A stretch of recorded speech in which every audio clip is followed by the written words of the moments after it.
Hello everyone. Today's training session we are looking at what needs to be done if a child starts attending your setting after the term has begun, or they leave your setting before the end of the term. Therefore, we will need to do some adjustments on the provider portal to reflect the correct number of eligible weeks that child will be funded for. So let's go to your provider portal. So here's your landing page. We'll go to funding. We'll go to actuals. Let's look at Luke Skywalker this time. And we go to funding details. So at the moment, we've got the default dates where Luke is there for the whole of the term. Now, irrespective of when Luke joined, Luke may have joined on the 1st of September 2020. But for the purposes of this funding, we always look at the term dates. So if Luke was there for the whole term, we would then put the beginning and end date of that term. As you remember, Luke was only a term time only child because we didn't click on the stretched offer. He only receives 15 hours a week term time only.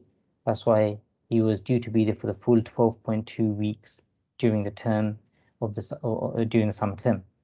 However, we got notification from the parents that Luke will no longer be at your setting and that he will be leaving on the Friday, the 28th of May 2021. So you will amend the end date to reflect Luke's end date.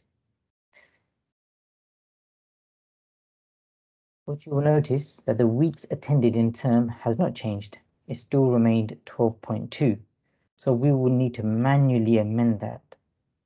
How we will do that is we have a calculator which looks like this, and it's available on the hub. And you'll see there's 3 boxes. The first box is for the summer 2021 term. The second box is for the autumn 2021 term. And the third box is for the spring 2022 term. The only thing you will need to do is amend the start and end dates, which what we've done for now, we've put the default start and end dates for each of the 3 terms.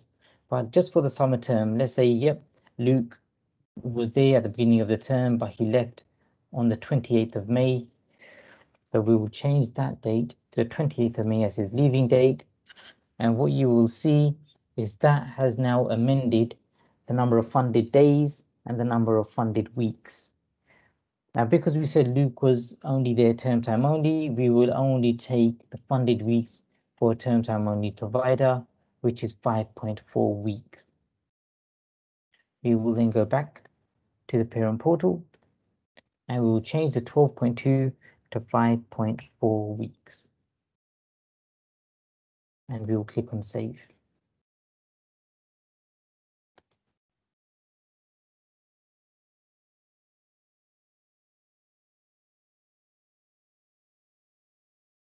Now what we can see is his universal hours have gone down from 183 hours to 81 hours. That's how many funded hours he's had.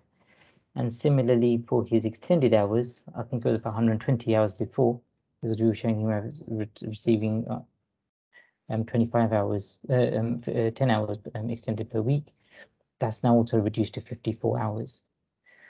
There's a few important things that you need to take a note of with these adjustments.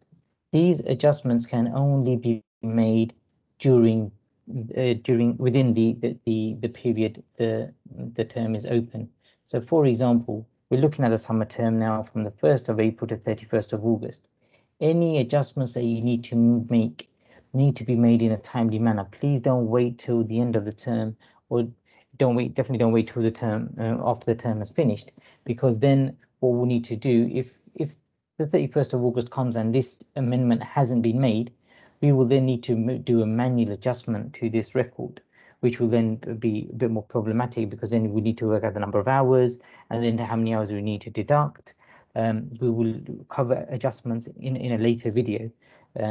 By the moment, the key thing for yourself is whenever you are aware of an end date changing from the default end date, please come into the child's record, amend the end date straight away, and amend the weeks attended by using our calculator.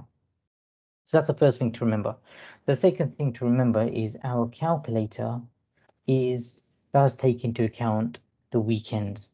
So at the moment, 28th of May is a Friday. If we were to change that to Saturday, the 29th of May, you will see that the number of funded days doesn't change.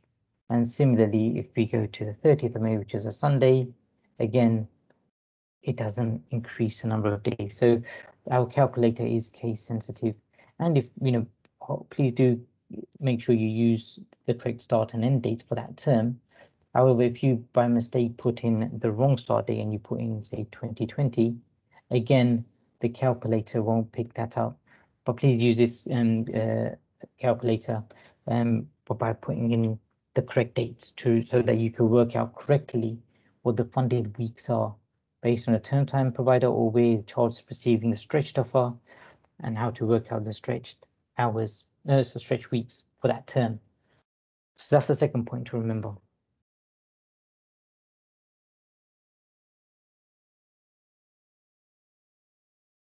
The third point, then we go back to the provider portal.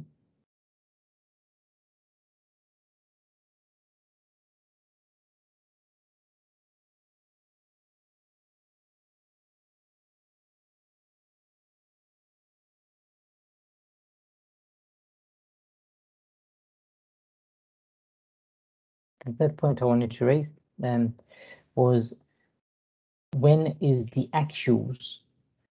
When is the actual period open? So when can you physically go in and put children's data onto the system? So at the moment, the actuals will be open for the whole of that term. So in the case of the summer term, the actuals will be open from the 1st of April to the 31st of August. So you can make all of those adjustments. You can make any adjustments, add any children, delete any children, or make any amendments to the start and end dates during the actual period. So from the 1st of April to 31st of August. Similarly, for the autumn term, it will be from the 1st of September to the 31st of December. And the actual period for the spring term will be from the 1st of January to the 31st of March. So please ensure that any changes or any amendments that you make to the provider portal are done in a timely manner and within the window that the actuals is open. This will this will also allow us time to make any adjustments to your payments in a timely manner as well. That's it. So we've made those changes. We can click on save, and that will save Luke's record.